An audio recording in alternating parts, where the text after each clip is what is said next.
हेल्स प्रमेय का विलोम आज देखना है।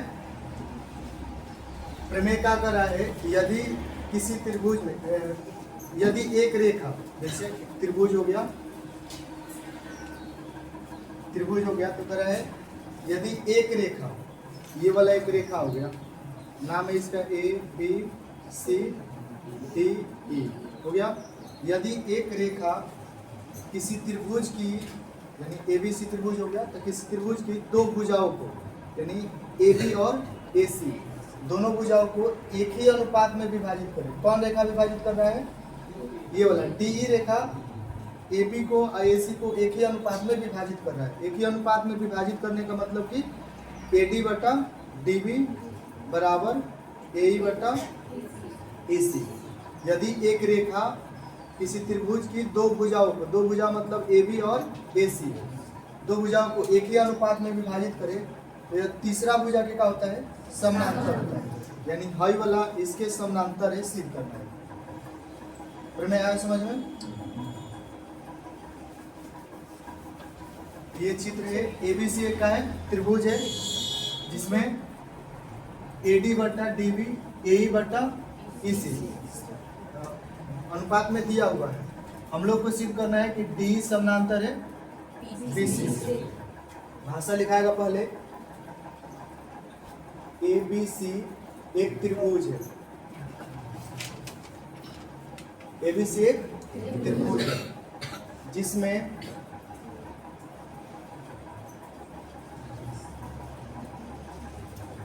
D भुजा AB और AC को D रेखा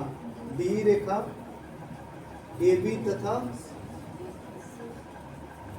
AC को इस प्रकार प्रतिच्छेद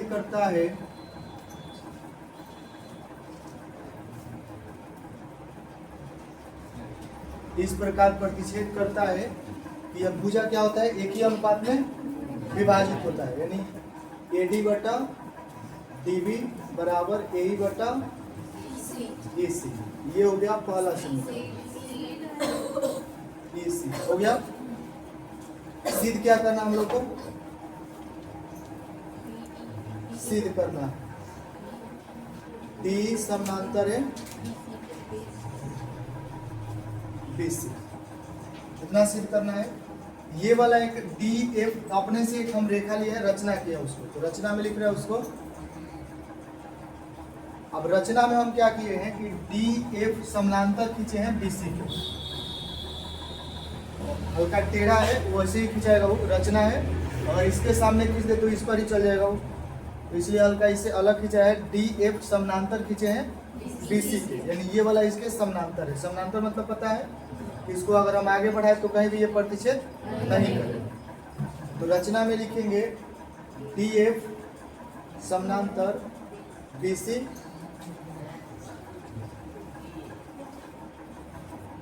DF समानांतर BC के खींचे हैं, हो गया। DF समानांतर BC खींचा। अब कल वाला प्रमेय पढ़े थे, थेल्स प्रमेय, तो उसमें समानांतर था तो भुजा क्या हो रहा था? एक अनुपात में हो रहा था। जैसे ये ऐसे था ABCDE, करा था इसके समानांतर ये है, करा था ना। तो क्या होता है? ये भुजा एक अनुपात में होता है, AD बटा DB AE बटा AC। अगर ये वाला समानांतर हो इसके तो फिर भुजा एक अनुपात में होता है। अब हम करें कि DF समानांतर है BC के, तो इसके हिसाब से ये कितना होगा? कितना होगा? जैसे इसको हम अगर हटा के यहाँ पे F कर दे, फिर कितना होगा? अभी तो वही रहेगा, इसके जगह पे क्या आ जाएगा? F, बाकी नीचे वाला ये वाला FC हो जाएगा, हो गया ना। नाम केवल चेंज हो जाएगा तो ये भी चेंज हो जाएगा। ये कैसे हो रहा है? थेल्स प्रमेय से। जब समानांतर होगा, कोई भी हो रेखा, नाम कुछ भी रहे, जब समानांतर होगा तो भुजा क्या हो जाएगा? एक अनुपात में हो जाएगा। तो लिख रहे हैं त्रिभुज ABC में एबीसी में दिया हुआ है क्या कि समानांतर हम इसको खींचे हैं, डीएफ समानांतर बीसी खींचे हैं ना, डीएफ समानांतर बीसी खींचे हैं। जब समानांतर होगा तो कौन प्रमेय लागू होगा, थेल्स प्रमेय। समानांतर होगा तो थेल्स प्रमेय लागू होगा, यहाँ से थेल्स प्रमेय, थेल्स प्रमेय से तो क्या होगा, एडी बटा डीबी बराबर में एफ बटा इस एफ सी होगा। ये हो जाएगा दूसरा समीकरण। पहला समीकरण और दूसरा समीकरण दोनों का एक साइड का बराबर है, इधर एडी बटा डीबी, इधर भी एडी बटा डीबी, इस साइड का अलग है, तो एक साइड का बराबर हुआ तो एक साइड का होगा बराबर। समीकरण कितना से, समीकरण 1 तथा 2 से, ए बटा ई सी प्लस बराबर एफ बटा एफ सी, कितना हो गया, यानी कहाँ से है, ए हो गया ये, और इधर ई सी, ए ये वाला है और इधर से ई सी आया है, और फिर एफ यहाँ से और फिर एफ से है ना। हम लोग को सिद्ध करना है कौन कि डी समानांतर बीसी होगा, तो वो कब होगा, जब हम लोग ये सिद्ध कर दें तो एफ भी इसी बिंदु पर है। अगर एफ इसी बिंदु पर है तो यानी ये वाला हो जाएगा, फिर एफ अगर आ जाएगा इस पर, यानी हम ई और एफ में से कोई भी लिख सकते हैं ना। तो दोनों तरफ क्या करेंगे, एक जोड़ेंगे इसमें, दोनों तरफ एक जोड़ने पर, दोनों तरफ एक जोड़ने पर ये हो जाएगा ए बटा ई सी प्लस 1 बराबर में एफ बटा एफ सी प्लस 1, बटा के नीचे 1 ले सकते हैं, बटा पर का जोड़ होगा, लघुत्तम कितना आएगा, ई सी, इसका भाव होगा इसमें तो इतना ही एक बार में, तो यहाँ पे क्या होगा प्लस यहाँ पे ई सी बराबर इसका लघुत्तम, यहाँ पे क्या होगा एफ प्लस यहाँ पे एफ सी। यहाँ से आकृति में ए ई और ई सी कहाँ से कहाँ तक है, रहे ए ई, फिर यहाँ से ई सी हो रहा है ना। इसके जगह पर हम पूरा लिख सकते हैं, ए सी लिख सकते हैं, यहाँ से आ रहे ए ई प्लस ई सी, यानी यहाँ से यहाँ तक, फिर यहाँ से यहाँ तक, किसके बराबर, ए सी के बराबर। तो ए सी हो गया, बट्टा में नीचे वही रहेगा, ए सी बराबर एफ प्लस एफ सी, ये कौन सा है, एफ प्लस एफ सी, यहाँ से यहाँ, फिर यहाँ से यहाँ, इसका भी ए सी लिख सकते हैं, तो ए सी बटा नीचे है एफ सी, ए सी से ए सी कट जाएगा इधर, तो बच गया कौन, 1 बटा बराबर 1 बटा एफ सी।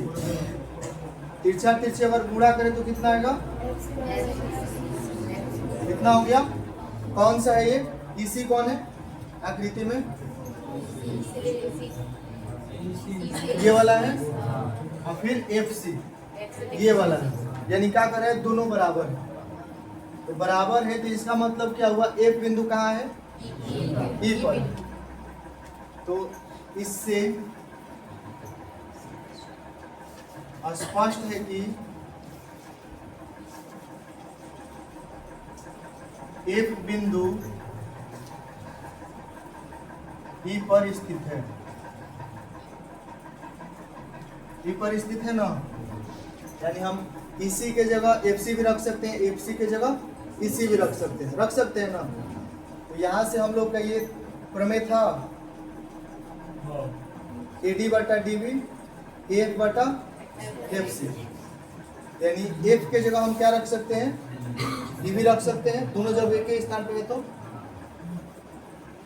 इसलिए क्या होगा, ए डी बटा डी बी बराबर एफ किसके बराबर है, ई के, तो यहाँ से रख सकते हैं बटा एफ इसी, यानी ये वाला तो खुद दिया था इसमें, दिया था ना। तो ये कब होगा, ये कब होगा, जब ये वाला इसके समानांतर होगा, यानी हाई वाला तो इसके समानांतर था ही, यानी एफ भी तो यही पर है, यानी ये भी समानांतर होगा ना। तो ये लिखना जरूरी नहीं है, इसलिए क्या लिखेगा कि डी समानांतर BC हो गया सिर्फ।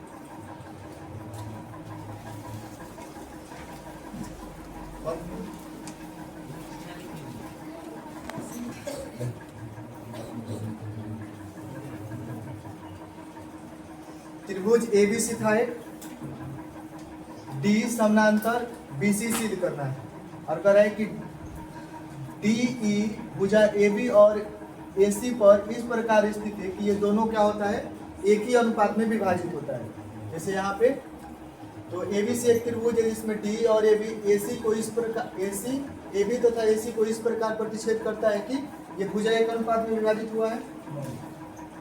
सिद्ध करना हम लोग को D समानांतर BC। हम क्या किए रचना में कि DF समानांतर BC एक रेखा खींचे, यानी DF इस प्रकार खींचे हम कि जो BC के क्या है वो समानांतर है, वो लिखा गया यहाँ पे। त्रिभुज ABC लिए हैं तो त्रिभुज ABC में क्या है, DF समानांतर BC है। जब समानांतर होता है तो कौन प्रमेय लागू होगा, थेल्स प्रमेय। तो थेल्स प्रमेय क्या होगा, AD बटा DB 1 बटा FC। हम लोग ई नहीं ले सकते हैं क्योंकि ये वाला अभी सिद्ध करना है कि उसके समानांतर है कि नहीं। अगर समानांतर रहता तो फिर ले सकते थे, तो इसीलिए ये लिए हैं AD बटा DB 1 बटा FC। समीकरण 1 और 2 में देखें तो एक ये वाला है और 2 ये वाला है, दोनों का एक साइड का बराबर है, तो एक साइड का बराबर होगा, इतना लिखा गया। अब क्या किए, दोनों तरफ एक जोड़ने पर, एक जोड़ने से ये होगा कि ये वाला F इसी के बराबर हो जाएगा, यानी ई बिंदु और F बिंदु दोनों क्या होगा, एक ही परिस्थिति है, उसे सिद्ध होगा। तो दोनों साइड एक जोड़े हैं, तो इसी लघुत्तम हो गया, इसका हो जाएगा AE और इसका हो जाएगा EC, बराबर में FC LCM हो गया इसका, और यहाँ पे A और ये FC। AE और EC कहाँ से है आकृति में बिंदु, AE और EC।